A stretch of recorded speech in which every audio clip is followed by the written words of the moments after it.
সুপ্রিয় শিক্ষার্থী, আসসালামু আলাইকুম। আরিফস একাডেমির পক্ষ থেকে তোমাদেরকে জানাই শুভেচ্ছা। আশা করি তোমরা ভালো আছো এবং সুস্থ আছো। আজকে আমি তোমাদের গণিত বই পৃষ্ঠা নম্বর 35-এর যে 3টি লিখিত অঙ্ক আছে, ঠিক আছে, সেগুলো সমাধান করে দিব। ঠিক আছে, তাহলে চলো শুরু করা যাক। তো প্রথমটা দেখো, যে প্রশ্নটা পড়ি। দেখো, বলছে একটি এলাকার নারী ও পুরুষের মোট সংখ্যা দেখো 4,58,525 জন। ঠিক আছে, নারীর সংখ্যা যদি দেখো, নারীর সংখ্যা আছে আমাদের 2,06,388 জন। ঠিক আছে, তাহলে পুরুষের সংখ্যা কত হবে? অর্থাৎ এখানে একটা এলাকায় কি নারী ও পুরুষের মোট সংখ্যা, ঠিক আছে, মোট 4,58,525 জন আছে। এখন এখানে নারীর সংখ্যা দেওয়া আছে, তাহলে আমাদেরকে পুরুষের সংখ্যা বের করতে হবে, তাই না? তাহলে দেখো আমরা খুব সহজে কিভাবে করতে পারি এটা। তাহলে প্রথমে লিখবো যে কি, আচ্ছা,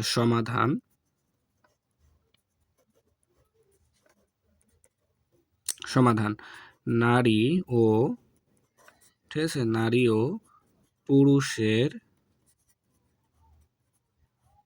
পুরুষের মোট সংখ্যা মোট সংখ্যা মোট সংখ্যা কত? দেখো 4,58,525 জন।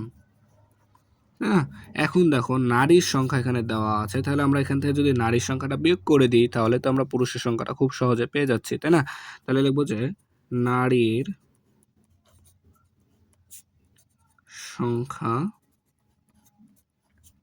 সংখ্যা দেখো কত আছে, 2,06,388।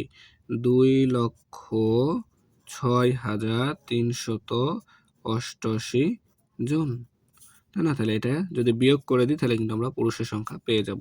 ঠিক আছে, তাহলে বিয়োগ চিহ্নটা ওখান দিয়ে নিলাম। দেখো এখন আমরা বিয়োগ করি। তাহলে দেখো 5 থেকে 8 বাদ দিতে হবে, যায় না। তাহলে 5 কে 15, 15 থেকে 8 বাদ দিলে হয় 7। হাতে থাকে 1, 1 8কে দিয়ে দিলাম, 8 হয়ে গেল 9। 2 থেকে 9 বাদ দিতে হবে, অর্থাৎ 12 থেকে 9 বাদ দিলে 3, হাতে থাকবে 1। ঠিক আছে, যেহেতু 2 থেকে বাদ যায় না, 2 কে 12 বানিয়েছি কিন্তু এক ধার দিয়ে। ঠিক আছে, এরপর দেখো, তাহলে ওই ধারের একটা 3কে দিয়ে দিলাম, 3 হয়ে গেল 4। তাহলে 5 থেকে 4 বাদ দিলে 1, 8 থেকে 6 বাদ দিলে 2, 5 থেকে 0 বাদ দিলে 5, 4 থেকে 2 বাদ দিলে 2। ঠিক আছে, তাহলে দেখো 2,52,137 জন। এটা কার সংখ্যা? তাহলে পুরুষের সংখ্যা। পুরুষের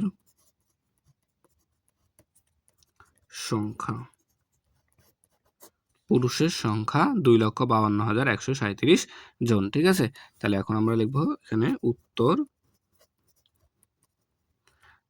2,52,317 না, আচ্ছা সরি, এখানে 300 বলছে। আচ্ছা, 2,52,137 জন। ঠিক আছে, 2,52,137 জন।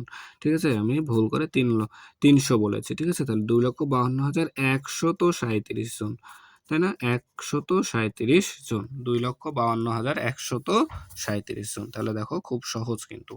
ঠিক আছে না? আশা করি তাহলে এটা বুঝতে পারলাম। দেখো আরেকটি, বলছে একটি বিদ্যালয়ে 260 জন ছাত্রী এবং 279 জন ছাত্র রয়েছে। ওই বিদ্যালয়ে মোট কতজন শিক্ষার্থী রয়েছে? ঠিক আছে, মোট মানে কি যোগ। ঠিক আছে, যোগ করা আমাদের। তাহলে এখানে লিখবো কি, যে দেখো সমাধান। ঠিক আছে, তাহলে বিদ্যালয়ে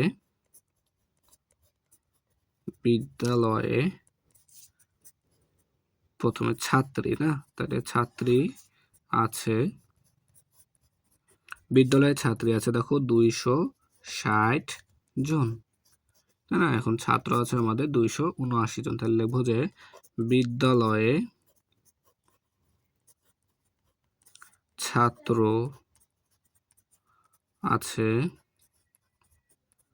279 জন। ঠিক আছে, তাহলে যদি এটা আমরা এখন যোগ করে দিই, তাহলে কিন্তু আমাদের মোট কতজন শিক্ষার্থী সেটা বেরিয়ে যাবে, তাই না? তাহলে দেখো 9 আর 0 যোগ করলে 9, আর 7 আর 6 13, 3 হাতে থাকে 1, 2 2 4 আর 1 5। ঠিক আছে, তাহলে 539 জন। ঠিক আছে, তাহলে ওই বিদ্যালয়ে মোট শিক্ষার্থী কত? 539 জন। তাহলে বিদ্যালয়ে মোট শিক্ষার্থী সমান সমান 539 জন, তাই না? তাহলে উত্তর 539 জন। ঠিক আছে, তাহলে এবার দেখো এই অঙ্কটি প্রশ্নটি পড়ে আগে। ঠিক আছে, তো দেখো বলছে একটি বিদ্যালয়ে মোট 539 জন শিক্ষার্থী রয়েছে, অর্থাৎ ছাত্র এবং ছাত্রী উভয় মিলে 539 জন আছে।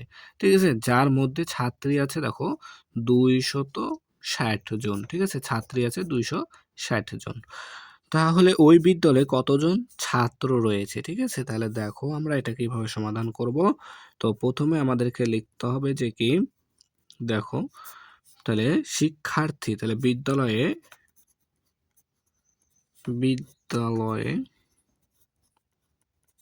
মোট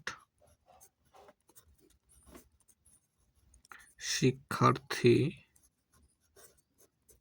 আছে বা রয়েছে লিখলেই হবে। ঠিক আছে, আছে কত? 539 জন।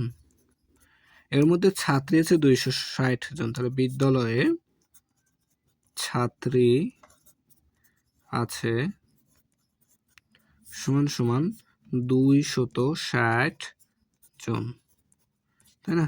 তাহলে যদি এখন আমরা বিয়োগ করে দিই ছাত্রীর সংখ্যাটা, তাহলে কিন্তু আমরা ছাত্র সংখ্যা পেয়ে যাব, বিয়োগফল যেটা পাবো। ঠিক আছে, তাহলে দেখো 9 থেকে 0 বাদ দিলে 9, 3 থেকে 6 বাদ দিতে হবে, যায় না, তাহলে 3কে 13 বানাতে হবে, 13 থেকে যদি 6 বাদ দিই তাহলে 7 হবে, হাতে থাকবে 1, 1 যদি 2কে দিয়ে দিই 2 হয়ে যাবে 3, তাহলে 5 থেকে 3 বাদ দিলে 2, তাহলে 279 জন। তাহলে বিদ্যালয়ে ছাত্র রয়েছে, বিদ্যালয়ে ছাত্র রয়েছে কয়জন? 279 জন। তাহলে উত্তর 279 জন। ঠিক আছে না? তাহলে দেখো আশা করি তোমরা এটা বুঝতে পারলা। তাই কিন্তু 3টা অঙ্ক করলাম, 3টাই কিন্তু খুব সহজ। ঠিক আছে, তাহলে আশা করি তোমরা অঙ্কগুলো ভালো মতো বুঝতে পেরেছো। তাহলে আজকে এই পর্যন্তই। ভিডিওটি ভালো লাগলে অবশ্যই লাইক কমেন্ট শেয়ার করতে ভুলবে না, এবং পরবর্তী ভিডিও সবার আগে পেতে আমাদের চ্যানেলটি সাবস্ক্রাইব করে রাখো। আল্লাহ হাফেজ, আসসালামু আলাইকুম ওয়া রাহমাতুল্লাহ।